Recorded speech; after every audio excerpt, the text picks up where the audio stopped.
DFA Online. News and events from different Philippine embassies and consulates around the world. DFA Online. Here on Radyo Pilipinas World Service. Good day, I am Win Peñano with today's DFA Online. The Philippine Embassy in the Netherlands continues to strengthen cultural ties through historical preservation.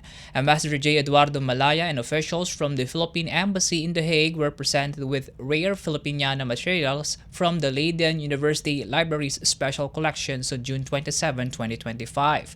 Among the highlights was the original 1734 Murillo Velarde map, known as the mother of all Philippine maps, one of fewer than 20 existing copies worldwide. The map was showcased by curator of maps Martin Storms alongside Deputy Director Marco Dignet.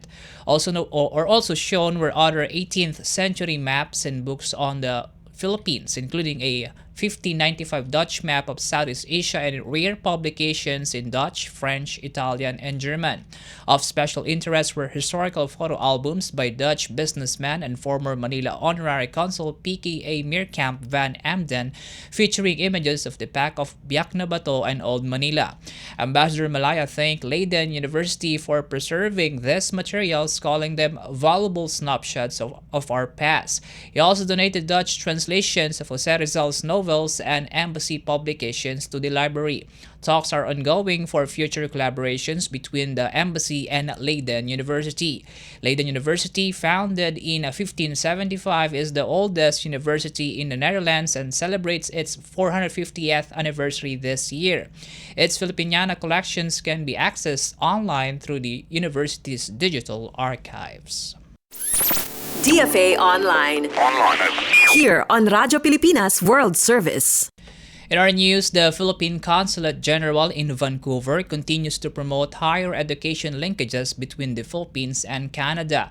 The consulate hosted a networking session on June 26, 2025, bringing together officials from the Philippine Commission on Higher Education, or CHED, Philippine Higher Education Institutions, or PHEIs, and academic institutions from British Columbia.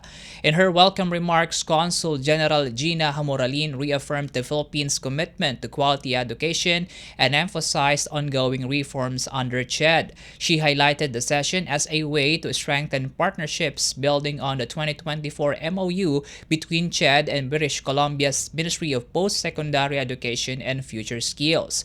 CHED's Aline Magulong discussed efforts to boost the global presence of Philippine universities through mobility programs and academic collaborations. Institutional representatives, including Mariano Marcos State University President Dr. Virgilio Manzano and Pan Pacific University President Donna Tagiba, showcased their school's goals for international partnerships.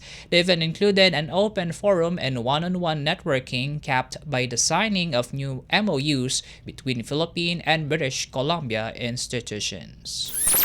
DFA Online. Here on Radyo Pilipinas World Service.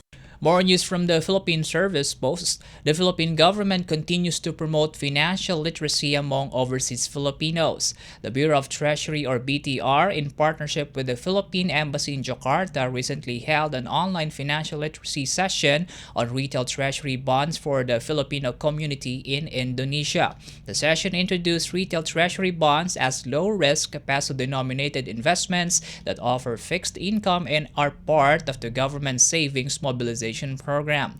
These bonds aim to make government securities more accessible to the public. The embassy expressed gratitude to the Filipino community for their active participation.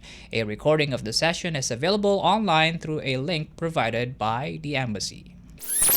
DFA Online. Here on Radyo Pilipinas World Service. And that wraps up today's DFA Online. For Radyo Pilipinas World Service, I am Win Peñano. Good day. DFA Online.